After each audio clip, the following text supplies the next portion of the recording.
അസ്സലാമു അലൈക്കും വറഹ്മത്തുള്ളാഹി. മെയ് 11, 2017 വ്യാഴാഴ്ച കാന്തപുരം അബൂബക്കർ മുസ്ലിയാർക്ക് കേശങ്ങൾ കൈമാറിയ ഇഖ്ബാൽ മുഹമ്മദ് ജാലിയവാല മരണപ്പെട്ടു. ഇന്നാ ലില്ലാഹി വ ഇന്നാ ഇലൈഹി റാജിഊൻ. ഇനി അല്പം ചില കാര്യങ്ങൾ മാത്രം മാന്യ സുഹൃത്തുക്കളുടെ ശ്രദ്ധയിൽപ്പെടുത്താൻ ഉദ്ദേശിക്കുന്നു. ഈ ദിവസം, അതായത് വ്യാഴാഴ്ച, ബറാത്ത് രാവ് ആയി നമുക്ക് വന്ന വ്യാഴാഴ്ച ദിവസം സാക്ഷാൽ കാന്തപുരം അബൂബക്കർ മുസ്ലിയാർ ബോംബെയിൽ അന്ന് അദ്ദേഹത്തിൻ്റെ പരിപാടി ഉള്ള വിവരം സിറാജ് പത്രത്തിലടക്കം വന്നതാണ്. അതായത് ജാലിയവാല മരണപ്പെടുന്ന സമയത്ത് കാന്തപുരം ബോംബെ എന്ന നഗരത്തിൽ ഉണ്ട് എന്നുള്ളത് വളരെ വ്യക്തമാണ്. ഈ സമയമായിട്ടും കാന്തപുരത്തിൻ്റെ ഫേസ്ബുക്ക് പോസ്റ്റിൽ അദ്ദേഹത്തിൻ്റെ അണികൾ മറ്റു നേതാക്കന്മാർ വിശേഷിപ്പിച്ചതുപോലെ കാന്തപുരത്തിൻ്റെ ഷെയ്ഖായ ജാലിയവാല അദ്ദേഹത്തിന് ഒരു പ്രാർത്ഥന, അദ്ദേഹത്തിന് വേണ്ടി ഒന്ന് ദുആ ചെയ്യണം എന്നറിയിക്കുന്ന ഒരു വാചകം പോലും സാക്ഷാൽ കാന്തപുരത്തിൻ്റെ ഫേസ്ബുക്ക് പോസ്റ്റിൽ ഈ സമയം വരെയും കാണാൻ കഴിഞ്ഞിട്ടില്ല.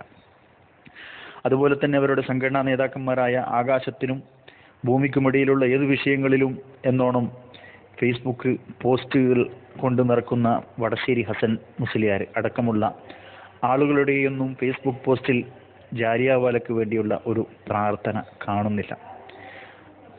ഇത് ഇന്നും ഇന്നലെയും തുടങ്ങിയതല്ല എന്ന് പ്രത്യേകം മനസ്സിലാക്കുക.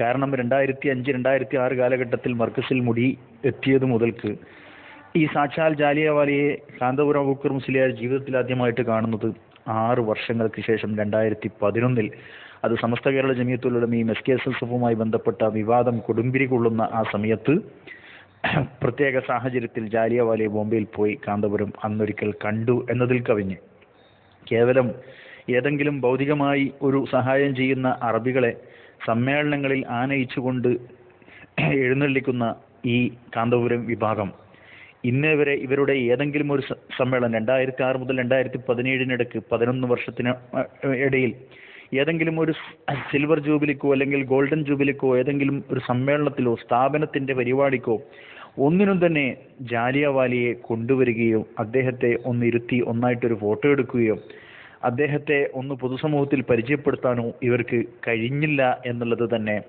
അദ്ദേഹം കൊടുത്ത മുടിയിൽ ഇവർക്ക് അടക്കം വിശ്വാസമില്ല എന്നുള്ളതിന് ഏറ്റവും വലിയ തെളിവാണ്. ഇത് വെറുതെ പറഞ്ഞതല്ല. അദ്ദേഹം മരണപ്പെട്ട 2017 മെയ് 11 വ്യാഴാഴ്ച രാത്രി ഇന്ത്യൻ സമയം 8 മണിക്ക് ശേഷമാണ് അദ്ദേഹം മരണപ്പെട്ടത് എന്നാണ് അറിയാൻ കഴിഞ്ഞത്. പിറ്റേ ദിവസം സിറാജ് പത്രം നോക്കിയപ്പോൾ, കാരണം ഇത് പഴയ കാലമല്ല, അപ്പം തന്നെ സോഷ്യൽ മീഡിയയിലൂടെ ഈ മരണവാർത്ത അത് ഷെയർ ചെയ്യപ്പെടുകയും ആളുകളൊക്കെ അറിയുകയും ചെയ്തിട്ടുണ്ടായിരുന്നു. പിറ്റേ ദിവസത്തെ വെള്ളിയാഴ്ചത്തെ സിറാജ് പത്രം നോക്കുമ്പോൾ അതിൻ്റെ ചരമ പേജിൽ പോലും ഒരു പെട്ടിക്കോളം ന്യൂസ് പോയിട്ട് ഒരു വരി ന്യൂസ് പോലും ജാലിയവാലയുമായി ബന്ധപ്പെട്ട മരണവാർത്തയോ അദ്ദേഹത്തിന് വേണ്ടി പ്രാർത്ഥിക്കാൻ അഭ്യർത്ഥിച്ചിട്ടുള്ള ഒരു കുറിപ്പോ കാന്തപുരം വിഭാഗം നടത്തിയില്ല എന്നുള്ളത് ഈ ജാലിയവാലയും AP വിഭാഗവും തമ്മിലുള്ള ബന്ധം ഒന്ന് അളക്കാൻ ബുദ്ധിയുള്ള സമൂഹത്തിനെ സംബന്ധിച്ചിടത്തോളം നല്ലതാണ്. അതേസമയത്ത് ഇതേ വെള്ളിയാഴ്ചത്തെ പത്രത്തിൽ, സിറാജ് പത്രത്തിൽ, ഖലീൽ ബുഖാരി തങ്ങൾ അദ്ദേഹം അവരുടെ സംഘടനാ പ്രവർത്തകനായ ഒരാളുടെ പിതാവ് മരണപ്പെട്ടപ്പോൾ ആ പിതാവിന് വേണ്ടി പ്രാർത്ഥിക്കണമെന്ന് അറിയിച്ചുകൊണ്ടുള്ള ഒരു അഭ്യർത്ഥന ഒരു പെട്ടിക്കോള ന്യൂസായി സിറാജിൽ ഇന്ന് ചരമ പേജിൽ നിങ്ങൾക്ക് കാണാവുന്നതാണ്. അപ്പോൾ സിറാജ് പത്രത്തിലോ ഇവരുടെ സംഘടനാ നേതാക്കന്മാരുടെ ഫേസ്ബുക്ക് പോസ്റ്റിലോ പോലും ജാലിയവാലയെ തീർത്തും വിസ്മരിക്കുന്ന കാഴ്ചയാണ് നമ്മൾ കണ്ടുകൊണ്ടിരിക്കുന്നത്.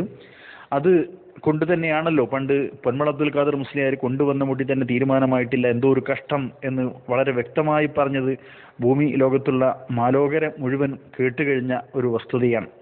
അതുകൊണ്ട് തന്നെ ഇനിയും ചിന്തിക്കുന്ന ആളുകൾക്ക് ദൃഷ്ടാന്തമുണ്ട് എന്ന് പറഞ്ഞതുപോലെ AP വിഭാഗം ഇവർക്ക് ജാലിയവാല ഇവിടെ കേരളത്തിൽ കുരുവട്ടൂരിൽ അദ്ദേഹം കഴിഞ്ഞ 2016 ജനുവരിയിൽ കുരുവട്ടൂർ, കോഴിക്കോട് നിന്ന് ഏതാനും കിലോമീറ്ററുകൾ മാത്രം ദൂരമുള്ള കുരുവട്ടൂരിൽ 7 ദിവസത്തോളം അദ്ദേഹം കേരളത്തിൽ താമസിച്ചിട്ടും ഇവരുടെ ഏതെങ്കിലും ഒരു സ്ഥാപനത്തിലേക്ക് കൊണ്ടുപോകാനോ ഏതെങ്കിലും സ്ഥാപനത്തിലേക്ക് അതിഥിയായി കൊണ്ടുപോകാനോ ഇവരുടെ നേതാക്കന്മാരാരെങ്കിലും അദ്ദേഹത്തെ അങ്ങോട്ട് പോയി കാണാനോ തയ്യാറായില്ല എന്നുള്ളതും അദ്ദേഹത്തെ ഇവർ പോലും അംഗീകരിക്കുന്നില്ല എന്നുള്ളത് വസ്തുതയാണ്.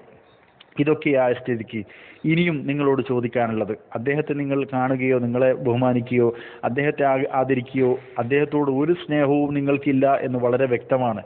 ആയ നിലക്ക് നിങ്ങളോട് ചോദിക്കാനുള്ളത്, ഇനിയും ഈ ഭൂമി ലോകത്തുള്ള മനുഷ്യരെ കബളിപ്പിച്ചുകൊണ്ട് ആ വ്യാജമുടികൾ അത് നിങ്ങൾ പൊതുസമൂഹത്തിൽ പ്രദർശിപ്പിച്ച് എന്തിന് സ്വയം എളിഭ്യരാകണം എന്ന് മാത്രം നിങ്ങളോട് ചോദിച്ചുകൊണ്ട് തൽക്കാലം നിർത്തട്ടെ.